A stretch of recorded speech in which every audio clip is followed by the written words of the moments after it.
بسم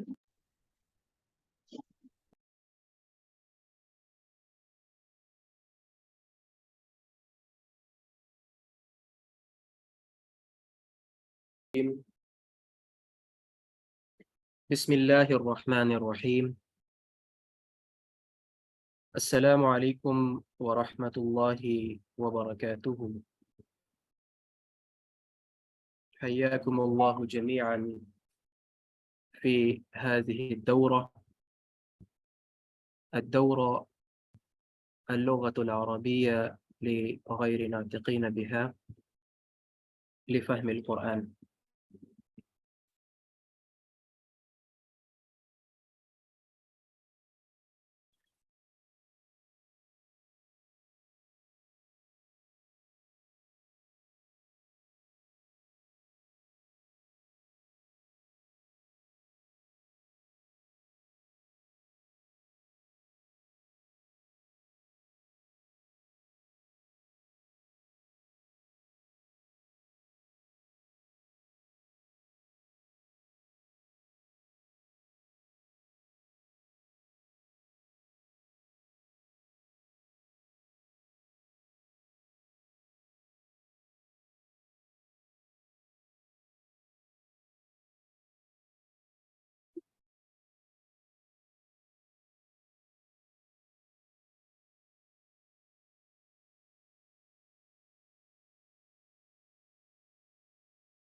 أعوذ بالله من الشيطان الرجيم. بسم الله الرحمن الرحيم. دعا سے آغاز کرتے ہیں. ربی یسر ولا تعسر وتمم بالخیر وبک نستعین. کہ اے ہمارے رب ہمارے لیے آسانی فرما، ولا تعسر ہمارے لیے کسی قسم کی مشکل مت کر، وتمم بالخیر اور جو کام ہم کر رہے ہیں اس کو بخیر و عافیت پایۂ تکمیل تک پہنچا، وبک نستعین اور تیری ہی مدد کے ساتھ یہ ممکن ہوا ہے کہ ہم یہ کام کر رہے ہیں.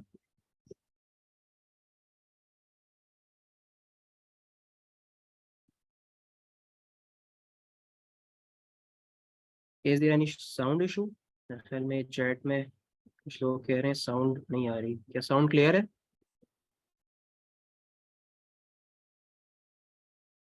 اوکے.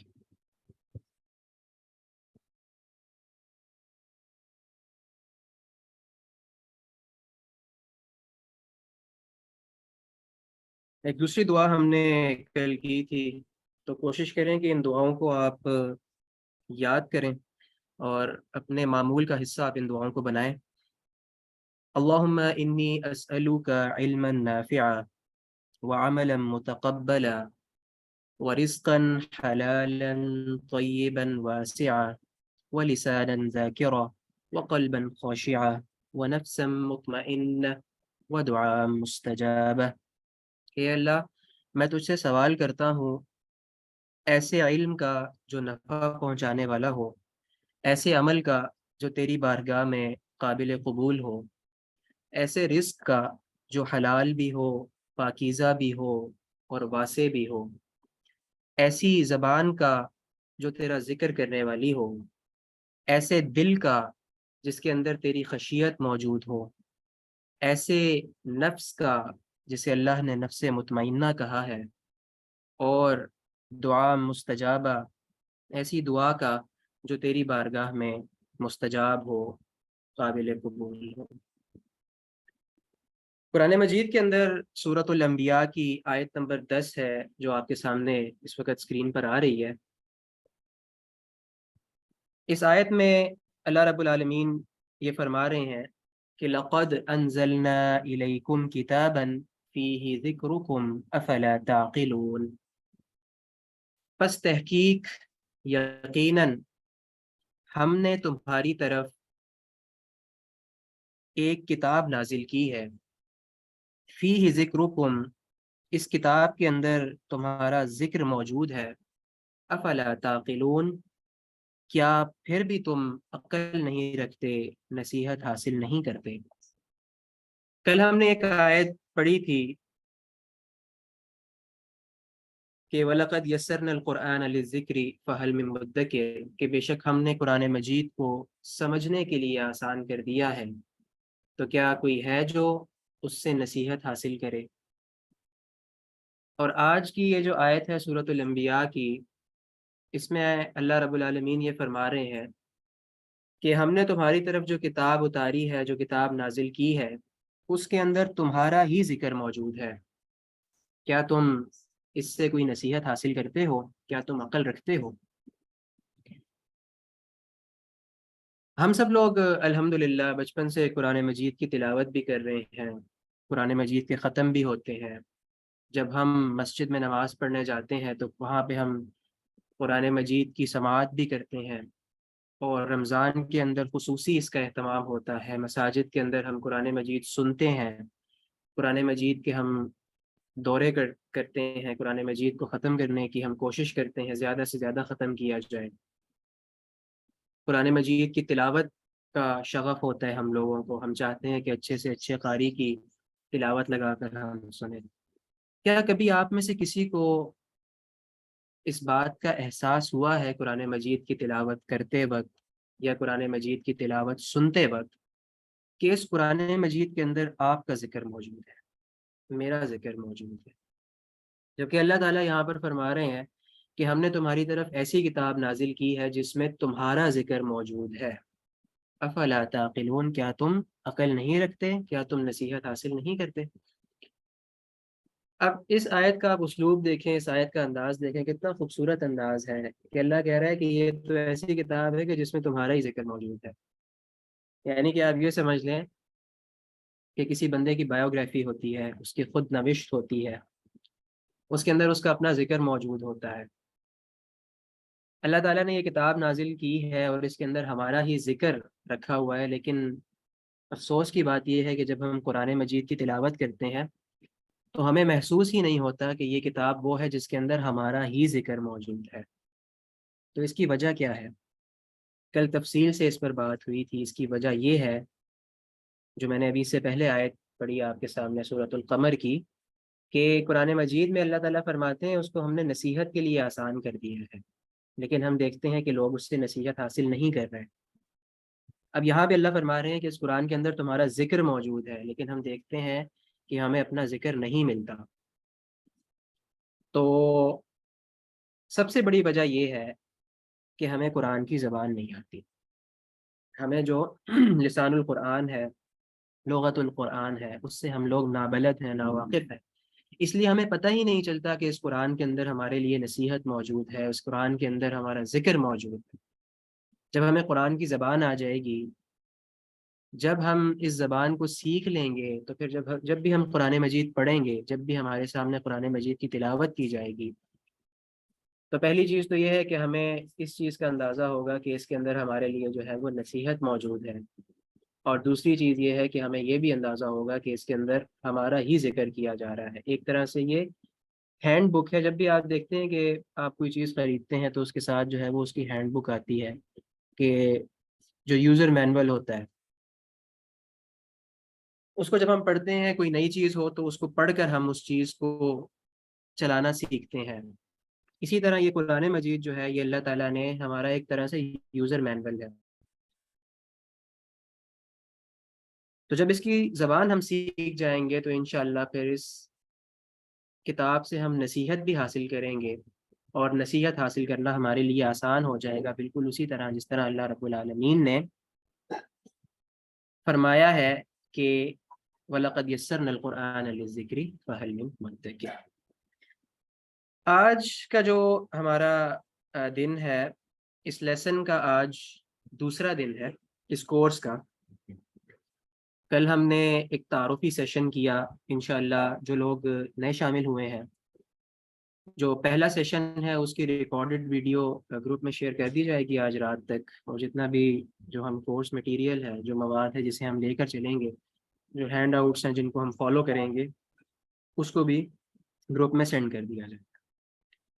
تھوڑا سا میں آپ کو بتاتا چلوں کہ کل جب ہم نے اس کورس کا آغاز کیا تو اس میں شروع میں تو عربی زبان کا تعارف تھا، اور کیوں عربی زبان کی اہمیت کیا ہے، کیوں یہ سیکھنی ضروری ہے، اس پہ کافی مفصل گفتگو ہوئی، وہ آپ اس ریکارڈڈ ویڈیو میں سن لیں گے۔ پھر ہم نے یہ کیا کہ اپنے کورس کا ہم نے باقاعدہ آغاز کیا، اور پہلا سبق جو ہے وہ ہم نے کل اس کا آغاز کر دیا۔ اور وہ پہلا سبق کیا تھا کہ ہم نے بالکل بیسک سے اس کو لے کر چلے، بالکل بیسک سے۔ اور ہم نے یہ ریکویسٹ کی تھی، آج میں پھر اس ریکویسٹ کو دہرا دیتا ہوں کیونکہ آج کافی لوگ یہاں پر نئے بھی شامل ہوں گے۔ پہلی ریکویسٹ تو یہ تھی کہ میں نے 3 ریکویسٹ کی تھی آپ سے، اور یہ کوڈ آف کنڈکٹ ہے کہ سب سے پہلی چیز تو یہ ہے کہ آپ نے اپنی کلاس کے اندر ریگولیرٹی دکھانی ہے، چھٹی نہیں کرنی، چھٹی کا کوئی چانس نہیں ہے۔ یعنی کہ اگر آپ ایک دن بھی چھٹی کرتے ہیں، ایک دن کی کلاس بھی مس کرتے ہیں، تو آپ یہ سمجھ لیں کہ آپ کو دوبارہ اپنی پیس پر آنے کے لیے، ہمارے ساتھ دوبارہ جڑنے کے لیے ہو سکتا ہے کہ ایک ہفتہ لگ جائے، تب جا کر آپ ہمارے ساتھ جڑ سکیں۔ وہ ڈیپینڈ کرتا ہے کہ آپ جو ہے وہ کتنی محنت کرتے ہیں، آپ ہمارے ساتھ دوبارہ آ کر جڑ سکیں۔ اور ایک اور چیز انشاءاللہ اس کلاس کے آخر میں ہم پورے رولز اینڈ ریگولیشن اس کورس کے حوالے سے آپ کے ساتھ شیئر کریں گے۔ آپ نے ریکارڈڈ ویڈیوز کے سہارے پر نہیں رہنا کہ ویڈیو ریکارڈڈ آپ کو مل جائے گی تو جب ہمیں وقت ملے گا ہم اس کو سن لیں گے، اس کو دیکھ لیں گے، اس سے ہم چیزیں سیکھ لیں گے، تو ایسا نہیں ہوگا۔ انشاءاللہ اس کو آج کی جو کلاس ہے اس کے آخر میں تفصیل سے آپ کے ساتھ ہم یہ شیئر کر دیں گے کہ رولز اینڈ ریگولیشنز کیا ہوں گی اس حوالے سے۔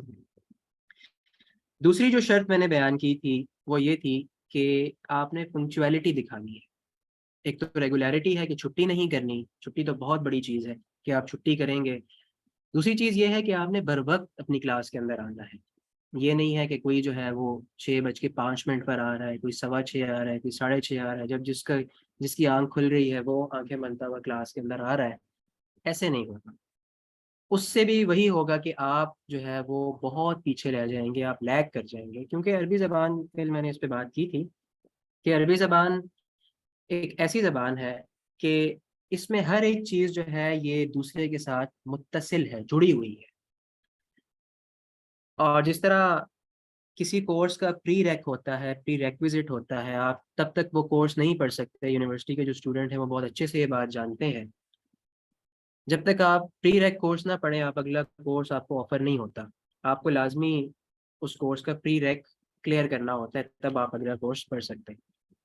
بالکل اسی طرح جو عربی زبان ہے یہ بالکل ایک دوسرے کے ساتھ متصل ہے۔ جب تک آپ پہلی چیز نہیں سیکھیں گے آپ کبھی بھی دوسری چیز نہیں سیکھ سکیں گے، کیونکہ دوسری چیز کے سیکھنے کا دار و مدار آپ کی پہلی چیز کے اوپر ہے۔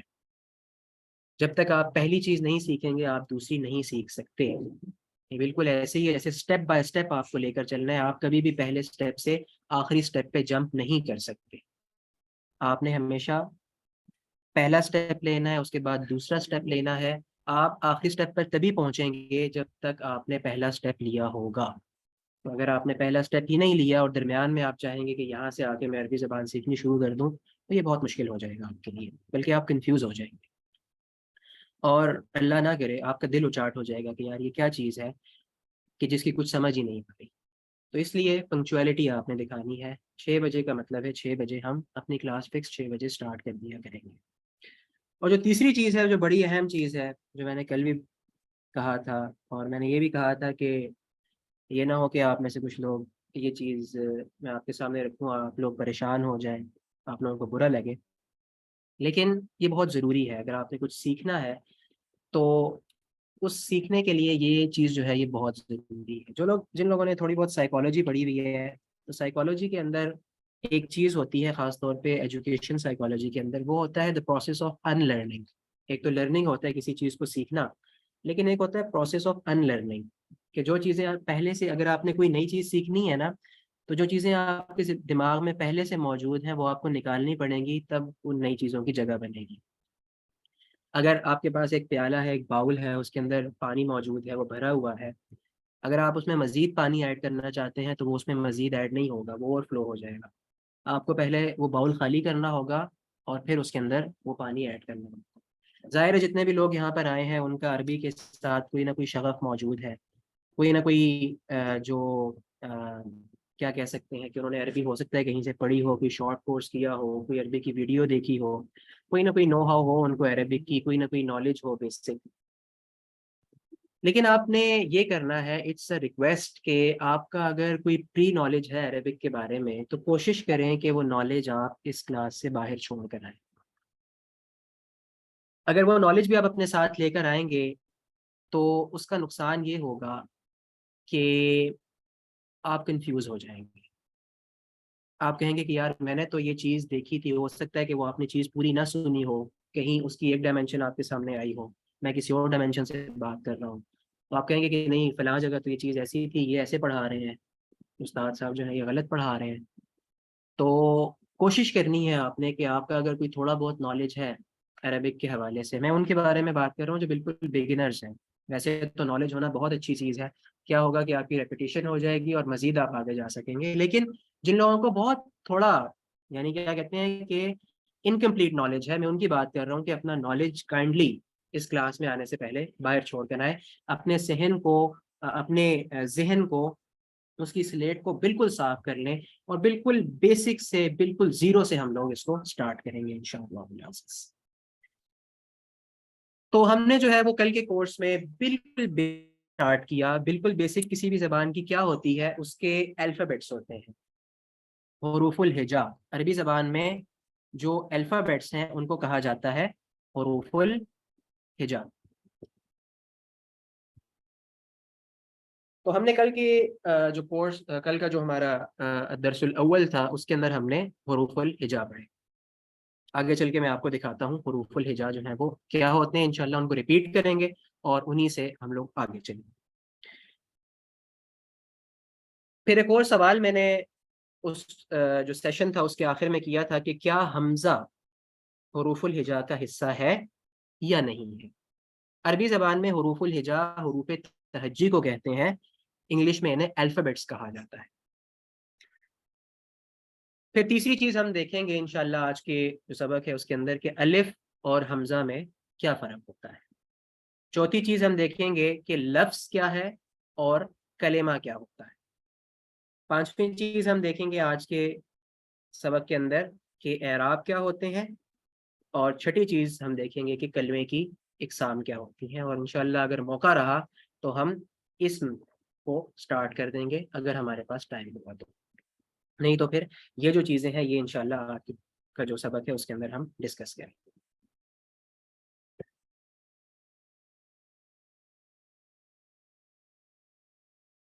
جی ہاں، آپ کے سامنے اس وقت اسکرین آ رہی ہے اور یہ وہ چیزیں ہیں کہ جو کل ہم نے بہت تفصیل کے ساتھ پڑھی تھی.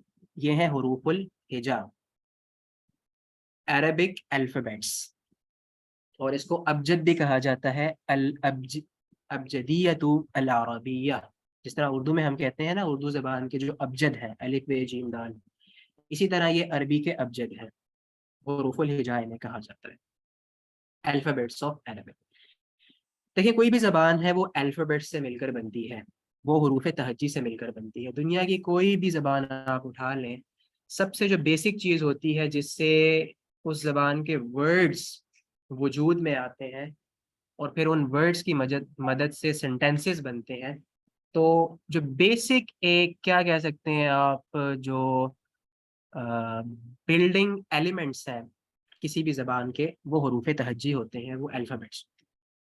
تو عربی زبان میں ہم نے کل دیکھا تھا کہ عربی زبان میں کل میں نے باقاعدہ آپ کو ایک ایک جو حرف ہے وہ لکھ کر دکھایا تھا اپنی اسکرین پر، اور ہم سب نے مل کے وہ اس کی پریکٹس بھی کی تھی.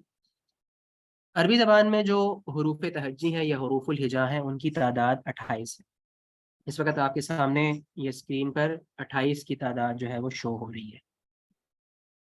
چار جو ہیں وہ ایک لائن میں لکھے ہوئے ہیں، ٹوٹل 7 لائنز ہیں. تو اس کے اندر جو ہے وہ 28 الفابیٹس یا 28 حروف الہجا آپ کے سامنے لکھے ہوئے.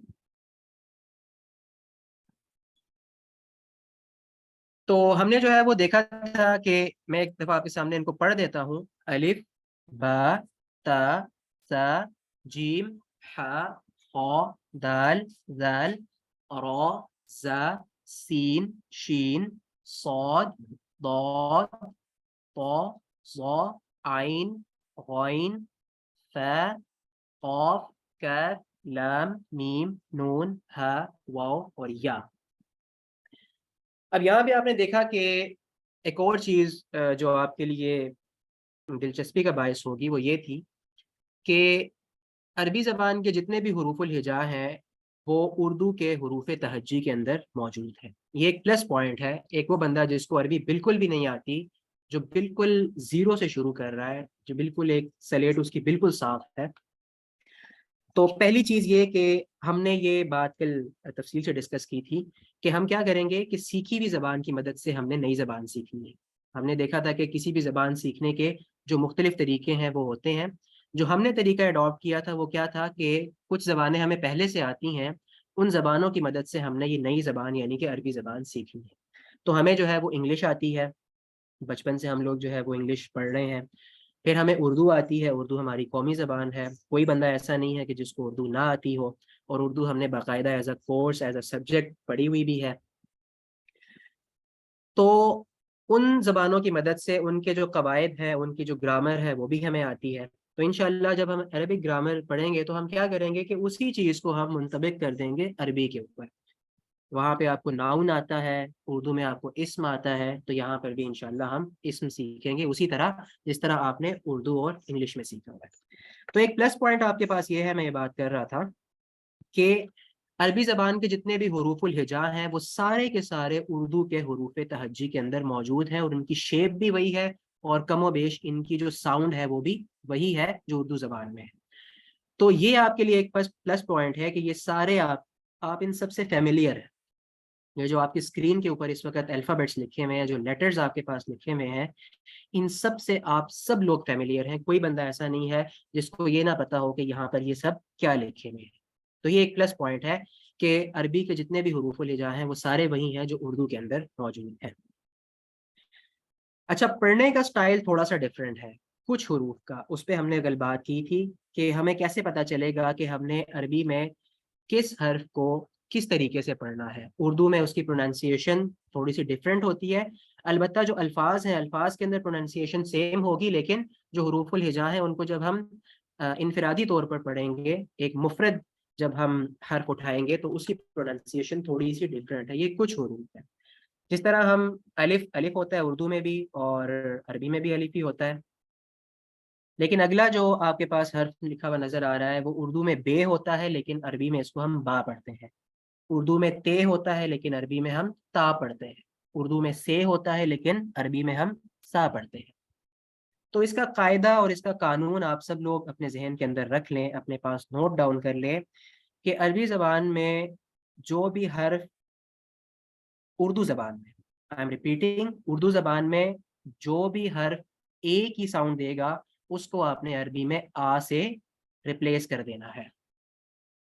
دوبارہ میں ریپیٹ کرنے لگا ہوں، اردو زبان میں جو بھی حرف ایک ہی آواز دے گا آخر میں، اس کو آپ نے عربی میں آ کی آواز سے ریپلیس کر دینا ہے۔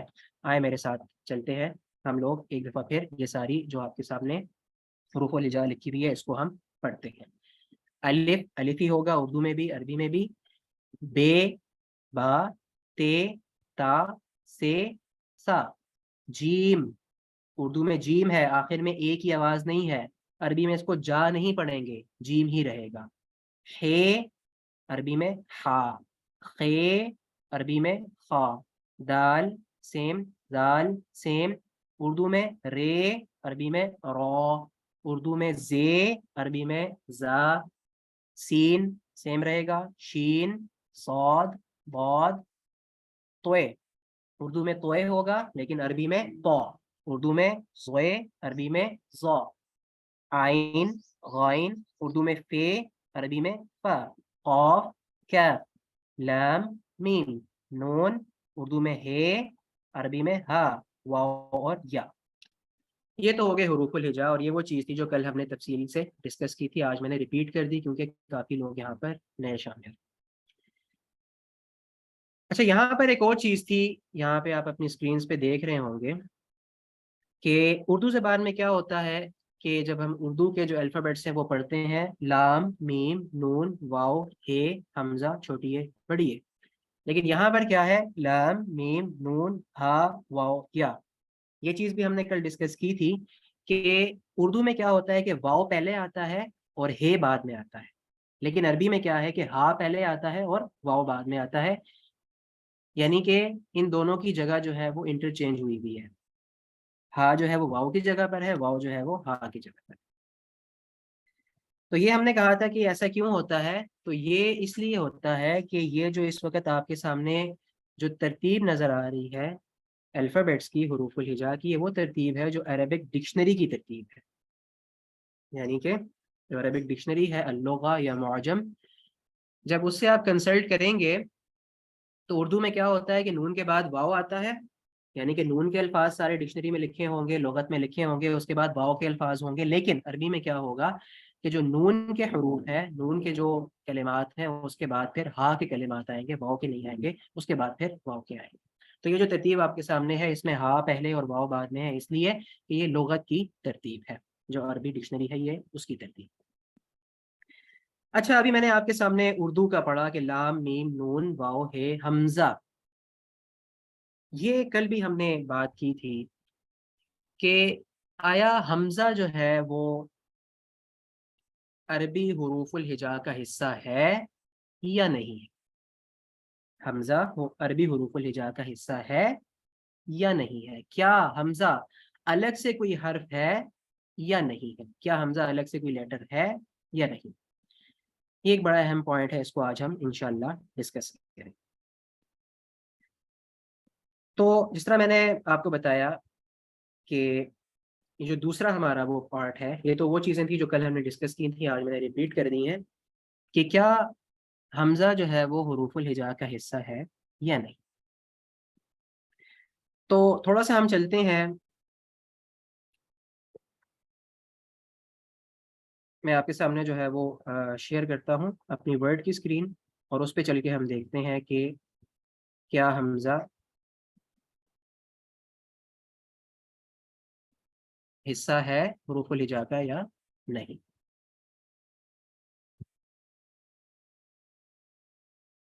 جی آپ کے سامنے مجھے کائنڈلی بتا دیجئے کہ جو ورڈ کی اسکرین ہے وہ آپ کے سامنے شو ہو رہی ہے یا نہیں۔ جی بہتر ہو گیا۔ اچھا اچھا، حمزہ جو ہے وہ، اب یہ آپ کے سامنے جو لیٹر لکھا ہوا ہے یہ ہے الف، اور یہ جو لیٹر ہے اسے کہتے ہیں حمزہ۔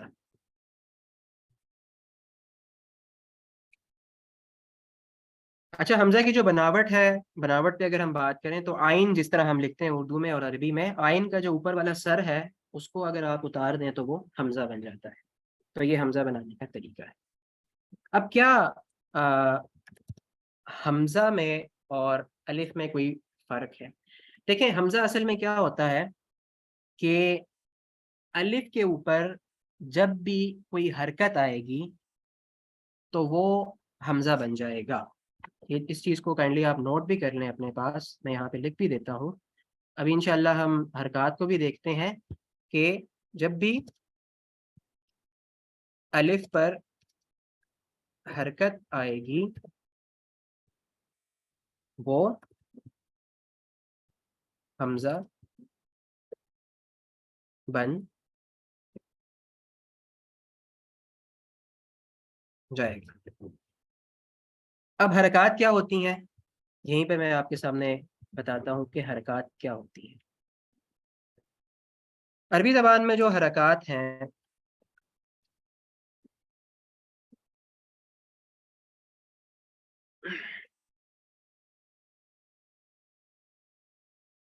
ان کی تعداد جو ہے وہ تین ہے، تین حرکتیں ہوتی ہیں عربی میں۔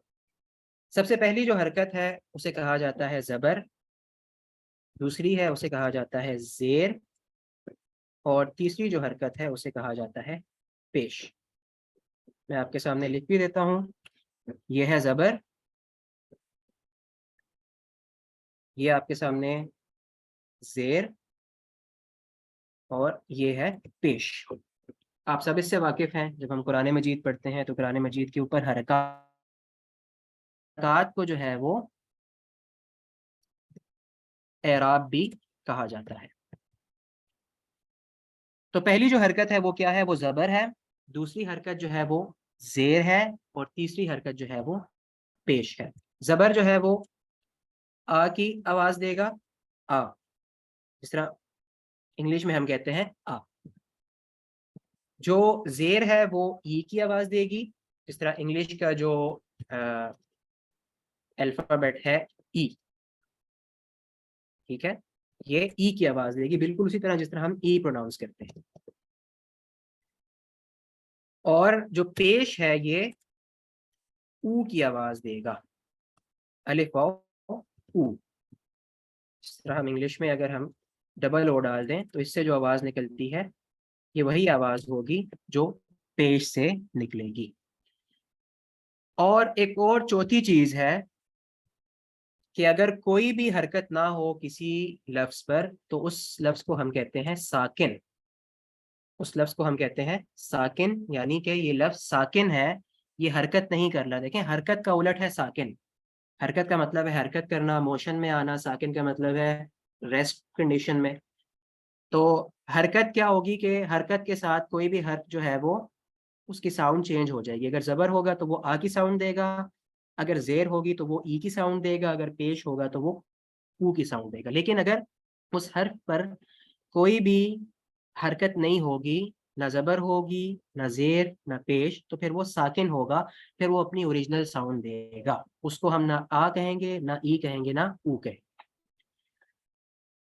اور جو ساکن کا جو سائن ہم یہاں پر یوز کریں گے، جو سمبل ہم یوز کریں گے انشاءاللہ، وہ جو ہے وہ ہمارے پاس ہوگا،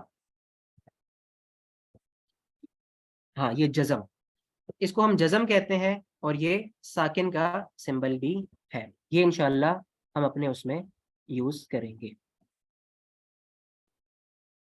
جب بھی ہم کوئی ورڈ لکھیں گے تو اس کو ساکن کرنا ہوگا تو اس کے اوپر ہم یہ والا سمبل یوز کیا کریں گے۔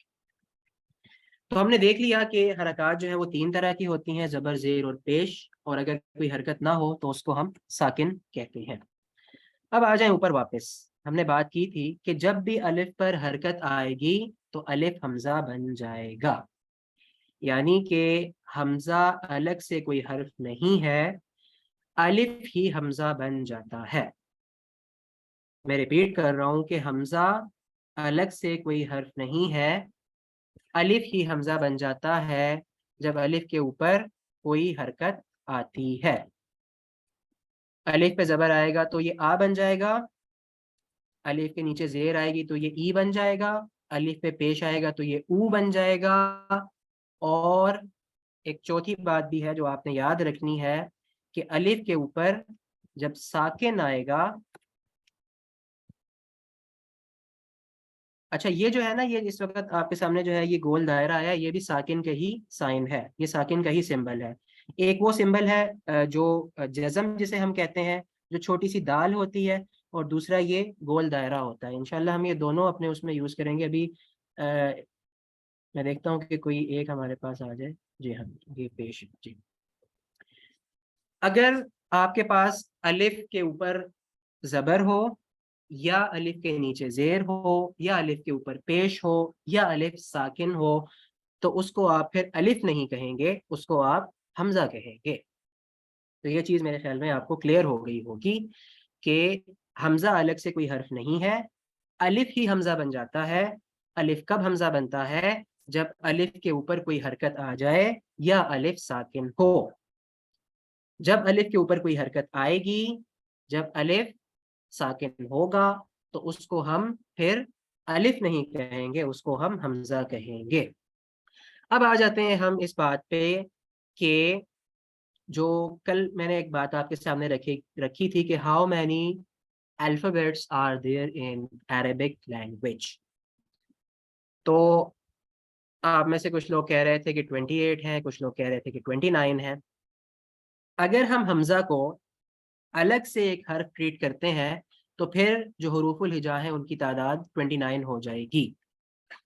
اور بعض جو کیا کہہ سکتے ہیں کہ عربی زبان کے کچھ ماہرین ہیں، انہوں نے حمزہ کو الگ سے ایک حرف کے طور پر ٹریٹ کیا ہے، لیکن جو جمہور ہے، جو عربی زبان کے ماہرین ہیں، جو علماء ہیں، جو فقہاء ہیں، ان کی جو اکثریت ہے، جو جمہور ہیں، جو جمہور کا لفظ ہم استعمال کرتے ہیں نا، اسی سے جمہوریت نکلا ہے، اکثریت، جو اکثریت ہے وہ اس بات کی قائل ہے کہ عربی زبان کے جو حروف ہیں ان کی تعداد 28 ہے، حمزہ الگ سے کوئی حرف نہیں ہے، الف ہی حمزہ بن جاتا ہے۔ الف کب حمزہ بنتا ہے؟ جب الف کے اوپر کوئی حرکت آئے گی یا الف ساکن ہوگا۔ چھوٹی سی ایک ایکٹیویٹی کرتے ہیں تاکہ یہ چیز آسانی سے آپ لوگوں کے ذہن نشین ہو جائے۔ مجھے آپ لوگوں نے بتانا ہے، میں آپ کے سامنے ایک لفظ لکھنے لگا ہوں، الف زیر قاف،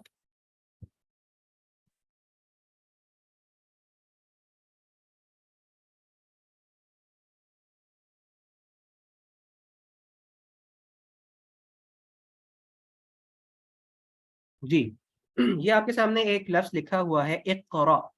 یہ قرآن مجید کی جو پہلی جو وحی نازل ہوئی تھی سورۃ العلق کی، اس کا پہلا لفظ ہے اقرا۔ میں آپ کے سامنے ہائی لائٹ بھی کر دیتا ہوں اس کو۔ اس میں مجھے بتائیے کہ الف کتنے ہیں اور حمزہ کتنے ہیں؟ جی 2 حمزہ اور الف نہیں ہے۔ اس جی میں ایک حمزہ اور ایک الف ہے۔ جی کون سا حمزہ ہے اور کون سا الف ہے؟ اس میں پہلا حمزہ ہے، دوسرا الف ہے۔ کوئی اور؟ 2 الف ہیں، حمزہ نہیں ہے۔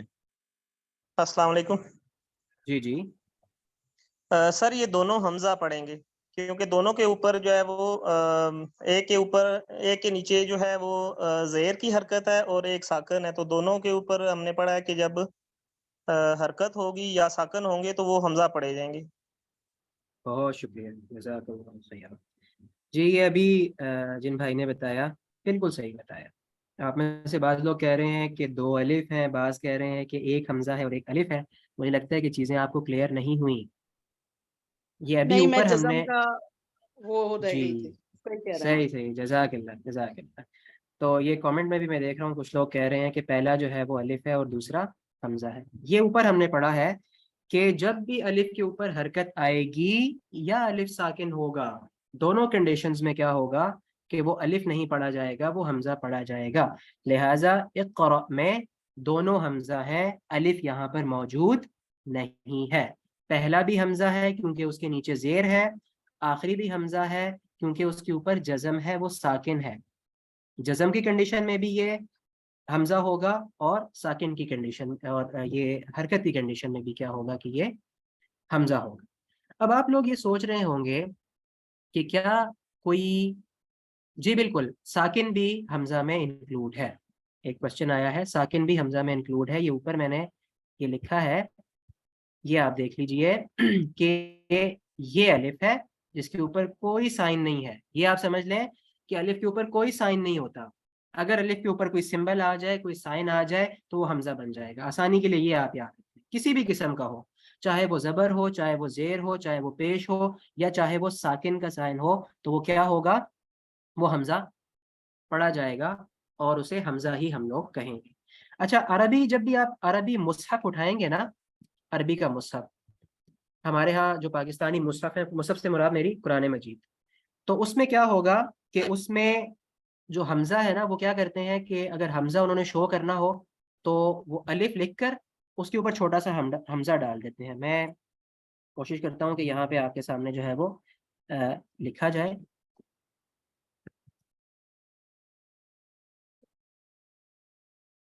جی ایک منٹ، اچھا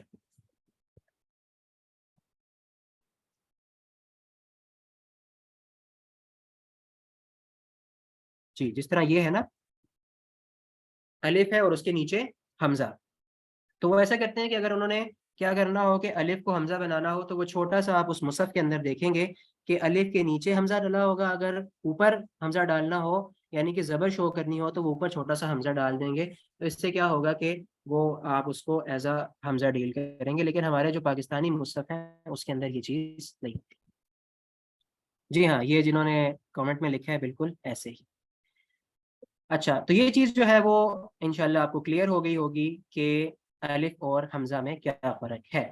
ایک ابھی، اچھا ہاں، آپ کے ذہن میں یہ سوال آ رہا ہوگا کہ کیا قرآن مجید کے اندر یا عربی زبان میں الف کا استعمال بھی ہے؟ کیونکہ زبر، زیر اور پیش اور ساکن ان سب کے اوپر کیا ہو گیا ہے؟ یہ حمزہ قرار دے دیا گیا ہے، تو کیا کوئی الف بھی باقی ہے یا نہیں ہے؟ تو جی ہاں، الف بھی ہے۔ میں بھی ایک اور آپ کے سامنے ایک مثال لکھتا ہوں، آپ نے مجھے بتانا ہے۔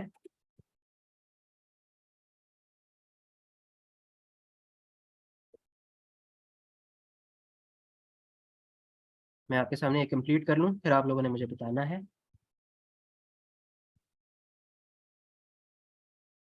اچھا، سورۃ العصر کی دوسری آیت ہے ان الانسان لفی خسر، اور باقی اور جگہوں پہ بھی انسان استعمال ہوا ہے، ہم اردو میں بھی استعمال کرتے ہیں، انسان ہیومن بینگ کے لیے استعمال ہوتا ہے۔ تو اس میں آپ بتائیے کہ کون سا الف ہے اور کون سا حمزہ ہے؟ جی کامنٹس میں بتائیے، یا جی ہاں، ایک الف اور ایک حمزہ، کون سا الف ہے اور کون سا حمزہ ہے؟ جی پہلا حمزہ دوسرا الف، جی پہلا حمزہ دوسرا الف، پہلا والا حمزہ سین کے بعد الف۔ جی ہاں ماشاء اللہ، بڑی تیزی سے آپ لوگوں نے پک کیا ہے، آپ لوگ سیکھنا شروع ہو گئے ہیں الحمدللہ۔ بالکل ایسا ہی ہے، جی بالکل ایسا ہی ہے، آپ سب کے میں کامنٹس پڑھ چکا ہوں۔ تو پہلا جو ہے اس کے اندر وہ حمزہ ہے، کیونکہ اس کے اوپر حرکت موجود ہے، اس کے اوپر کوئی، اس کے اوپر یا نیچے کوئی سمبل موجود ہے۔ جیسے ہی آپ نے سمبل دیکھنا ہے، آپ نے فوراً کہہ دینا ہے کہ یہ حمزہ ہے، یہ الف نہیں ہے۔ جبکہ اس میں جو دوسرا والا ہے جو سین کے بعد ہے، یہ جو ہے، یہ جو میں نے ہائی لائٹ کیا ہے، یہ الف ہے، یہ حمزہ نہیں ہے۔ اچھا، اس کی جو ساؤنڈ ہے نا، یہ بھی بات آپ ذہن میں رکھیں کہ اس کی ساؤنڈ وہی ہوگی کہ جو اس سے پہلے آپ کے پاس حرکت ہوگی۔ عموماً یہ ہوتا ہے کہ یہ جو الف ہوتا ہے، اس سے جو پچھلی حرکت ہے وہ عموماً زبر ہی ہوتی ہے، تو اس کی ساؤنڈ ہم وہی پڑھیں گے جو زبر کی ساؤنڈ ہوتی ہے، لیکن کیا کریں گے، تھوڑا سا اس کو ایکسیڈ کر دیں گے، جیسے کہ انسان، اگر یہ الف نہ ہوتا تو ہم پڑھتے انسن، لیکن کیا ہوگا، الف کی وجہ سے تھوڑی سی ساؤنڈ پرولونگ ہو جائے گی، اس کو ہم پڑھیں گے انسان۔ اچھا، ایک اسائنمنٹ ہے، آپ لوگ نوٹ کر لیں، کل میں انشاءاللہ آپ لوگوں سے پوچھوں گا کلاس شروع ہونے سے پہلے۔ قرآن مجید کا مصحف کا جو پہلا صفحہ ہے سورۃ الفاتحہ، اس کے اندر آپ نے پوائنٹ آؤٹ کرنا ہے کون سا الف ہے اور کون سا حمزہ ہے۔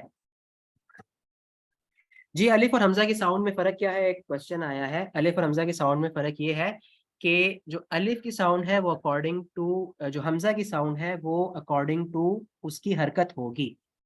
اگر اس کے نیچے زیر ہے تو اس کی ساؤنڈ ای ہوگی، اگر اس کے اوپر زبر ہے تو اس کی ساؤنڈ جو ہے وہ آ ہوگی، اگر اس کے اوپر پیش ہے تو اس کی ساؤنڈ او ہوگی، جس طرح میں نے اوپر آپ کو بتایا۔ میں آپ کے سامنے اس کو لے بھی آتا ہوں، یہ جس طرح ہم نے دکھا نا کہ زبر کے ساتھ اس کی ساؤنڈ آ ہوگی، زیر کے ساتھ ای ہوگی اور پیش کے ساتھ او ہوگی۔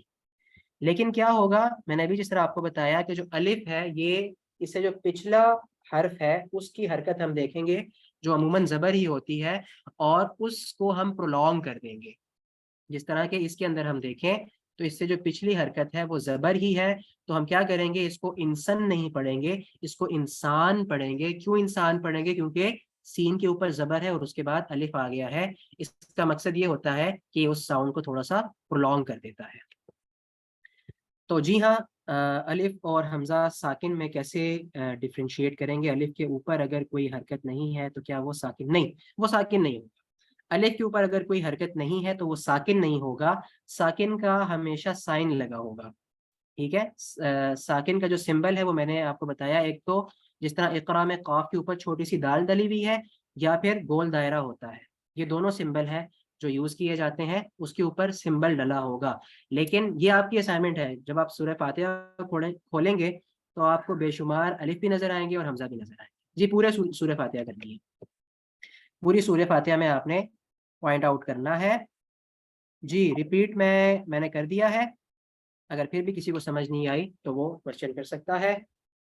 جب بھی الف کے اوپر کوئی حرکت ہوگی یا الف ساکن ہوگا، یہ سمجھ لیں کہ الف کے اوپر یا نیچے کوئی بھی سمبل ڈلا ہوگا، خواہ وہ زبر ہو، زیر ہو، پیش ہو یا ساکن کا سمبل ہو. ساکن کا سمبل جو ہے وہ چھوٹی سی دال ہوتی ہے یا گول دائرہ ہوتا ہے، اگر وہ ڈلا ہو تو وہ حمزہ ہوگا، وہ الف نہیں ہوگا. لیکن اگر کوئی سمبل نہیں ہے، جس طرح انسان میں سین کے بعد والا الف ہے تو یہ الف ہوگا، یہ حمزہ نہیں ہوگا. انشاءاللہ کل میں آپ سے پوچھوں گا سورہ فاتحہ کا آپ نے انالیسس کرنا ہے کہ اس میں کتنے حمزہ اور کتنے الف ہیں. جزاک اللہ. انشاءاللہ یہ جو ہے کوآرڈینیٹر جو ہے یہاں پہ مینشن بھی کر دیں چیٹ باکس میں بھی، اور انشاءاللہ رات کو میں گروپ کے اندر بھی یہ چیز مینشن کرتا ہوں. آگے ہم لوگ چلتے ہیں. اچھا، جس طرح ہم نے بات کی کہ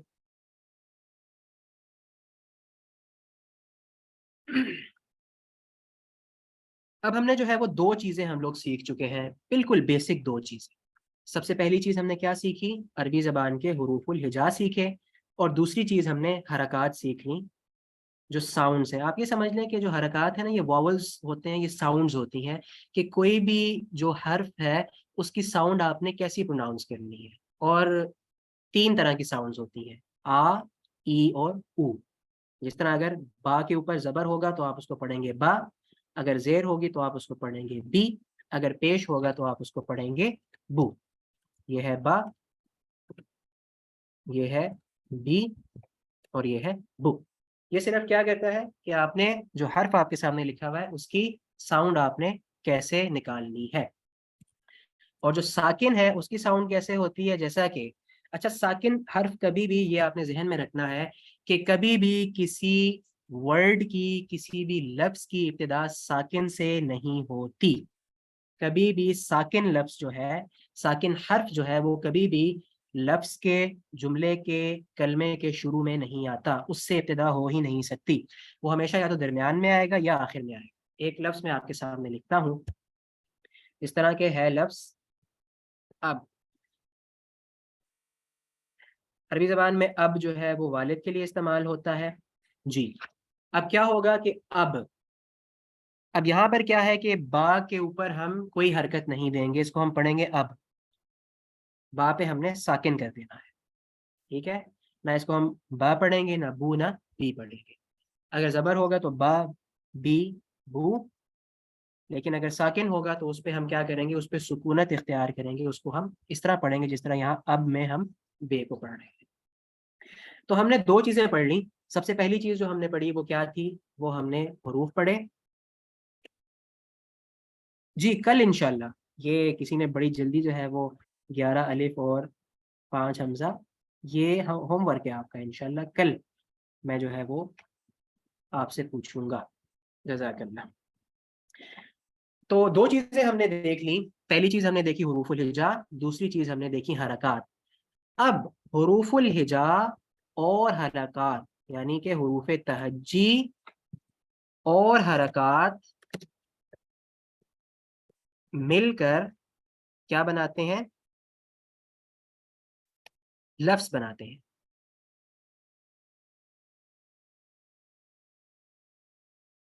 اچھا، یہ میں آپ کے سامنے اس لیے لکھتا ہوں، ویسے تو میں پہلے سے سلائیڈز بنا کر بھی رکھ سکتا ہوں، کتابیں موجود ہیں، اس کا کتاب کا صفحہ میں آپ کے سامنے کھول کے رکھ سکتا ہوں. یہ بالکل ایسا ہی ہے. میں کوشش کر رہا ہوں کہ ہم وہی ماحول بنائیں جو ایک کلاس روم کا ماحول ہوتا ہے، جس میں ٹیچر جو ہے وہ سامنے بورڈ پر لکھ رہا ہوتا ہے. اس کا فائدہ یہ ہوتا ہے کہ آپ کو بھی لکھنے کا موقع مل جائے. اگر چیزیں آپ کے سامنے پہلے سے لکھی ہوں گی اور میں آ کر جو ہے وہ بس صرف ریڈنگ کر کے چلا جاؤں گا، تو یہ ہوگا کہ آپ لوگ اس طرح سیکھ نہیں سکیں گے، اور میری سپیڈ ہو سکتا ہے تیز ہو، مجھے اندازہ نہیں ہوگا. اس سے یہ ہوتا ہے کہ آپ کو چیزیں ریکال کرنے کا موقع مل جائے گا جب تک میں یہاں پر یہ ٹائپ کر رہا ہوں. تو حروف اور حرکات مل کر کیا بناتے ہیں؟ لفظ بناتے ہیں. اب یہاں پہ دیکھیں بالکل بیسک سے ہم نے چیزیں شروع کی.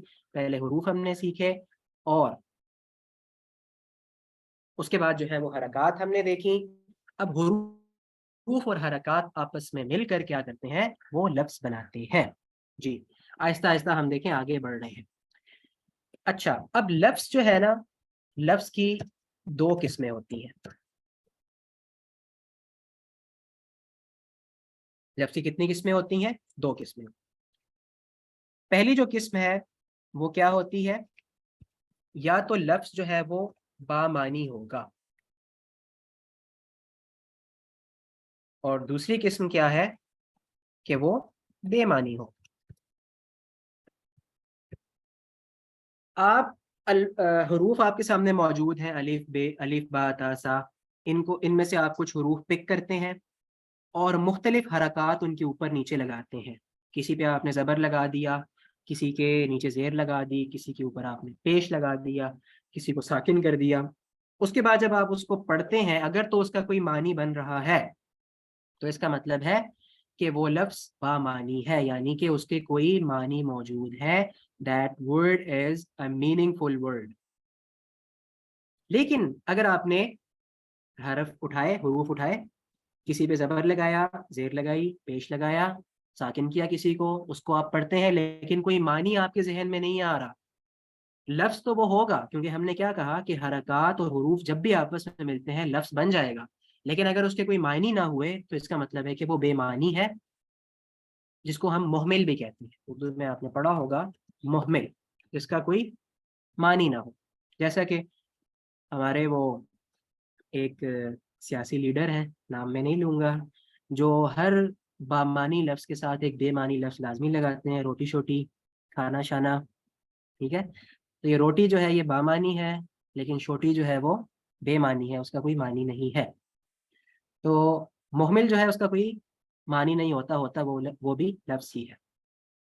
اب آگے آ جائیں کہ جو بامانی ہمارے پاس لفظ ہوگا، جو بامانی لفظ ہے اس کو ہم کہتے ہیں کلمہ۔ ہر بامانی لفظ جو ہے وہ کلمہ ہوگا۔ یہ چیزیں آپ اپنے پاس نوٹ کرتے جائیں، ہر بامانی لفظ جو ہے وہ کلمہ ہوگا۔ پھر میں پیچھے سے آتا ہوں، حروف اور حرکات مل کر لفظ بناتے ہیں۔ لفظ کی دو قسمیں ہوتی ہیں، اگر تو اس کا کوئی معنی ہو تو وہ بامانی ہوتا ہے، اگر کوئی معنی نہ ہو تو وہ بے معنی ہوتا ہے۔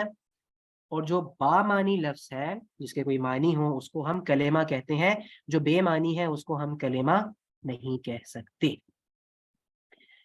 جی یہاں تک جو ہے وہ آپ نے سیکھ لیا۔ اچھا اب آگے چلتے ہیں۔ کوئی بھی زبان ہوتی ہے تو اس کو سیکھنے کا یہ طریقہ ہوتا ہے کہ، اچھا یہ چیز آپ ہمیشہ ذہن میں رکھیں کہ جب بھی کوئی زبان وجود میں آتی ہے تو زبان پہلے بنتی ہے، جو اس کے قواعد ہیں، جو اس کی گرامر ہے، وہ بعد میں بنتی ہے۔ کبھی بھی ایسا نہیں ہوا کہ پہلے آپ نے قواعد جمع کیے، گرامر جمع کی اور اس کی مدد سے آپ نے جو ہے وہ کوئی زبان تشکیل دے دی۔ زبان ہمیشہ پہلے بنتی ہے اور اس کے بعد جو ہے وہ اس کے قواعد بنتے ہیں، اور وہ قواعد اس لیے بنتے ہیں تاکہ کوئی غیر، یعنی کہ جس کو وہ زبان نہیں آتی ہے، اگر وہ تدریسی طور پہ اس زبان کو سیکھنا چاہے تو ان قواعد کی مدد سے ان زبان کو سیکھ لے۔ ہم یہی کریں گے۔ اچھا اب کیا ہوتا ہے کہ عربی زبان آپ دیکھیں گے کتنی بڑی زبان ہے، اب کہاں سے شروع کریں اس کو؟ ہم نے اس کو سیکھنا ہے، لیکن ظاہر ہے کوئی سرا ہم نے پکڑنا ہوگا اور اس سرے کو لے کر ہم نے آگے چلنا ہے، اپنی منزل تک ہم نے انشاءاللہ پہنچنا ہے۔ تو کیا کیا جا سکتا ہے کہ اتنی بڑی زبان ہے، اتنی وسیع و عریض زبان ہے، آخر کیسے یہ زبان سیکھی؟ تو کوئی بھی زبان ہے، کوئی بھی جو گرامر ہوتی ہے، کوئی بھی قواعد ہوتے ہیں، وہ کیا کیا جاتا ہے کہ اس پوری کی پوری زبان یا جو اس کے الفاظ ہوتے ہیں، دیکھیں اب کیا ہوتا ہے کہ زبان یا آگے جملے، کوئی بھی زبان ہوتی ہے اس کے اندر کیا ہوتے ہیں؟ جملے ہوتے ہیں۔ قرآن مجید کی آیات ہیں، اصل میں وہ کیا ہیں؟ وہ جملے ہیں، اور وہ جملے کن سے مل کر بنے ہیں؟ وہ الفاظ سے مل کر بنے ہیں۔ کون سے الفاظ؟ جو بامانی الفاظ ہیں، جو کلمہ کہلائیں گے۔ یعنی ہم یہ کہیں گے کہ وہ سارے جملے، وہ ساری آیات کلمات سے مل کر بنی ہیں، کلموں سے مل کر بنی ہیں۔ اور وہ کلمے کن سے مل کر بنے ہیں؟ وہ حروف سے مل کر بنے ہیں، حروف اور حرکات سے۔ اب کیا ہے کہ قرآن مجید کا ہر لفظ، میں اپنی بات ریپیٹ کر رہا ہوں، غور سے بات سنیے گا کہ آپ مصحف کھولیں گے، آپ کے سامنے قرآن مجید کے مختلف الفاظ آپ کو لکھے ہوئے نظر آئیں گے، مختلف آیات آپ کو نظر آئیں گی۔ مختلف مصحف ہوتے ہیں، 15 لائن کا ہوتا ہے، 16 لائن کا ہوتا ہے، اور مختلف اس کے اندر جو ہے وہ الفاظ موجود ہوتے ہیں۔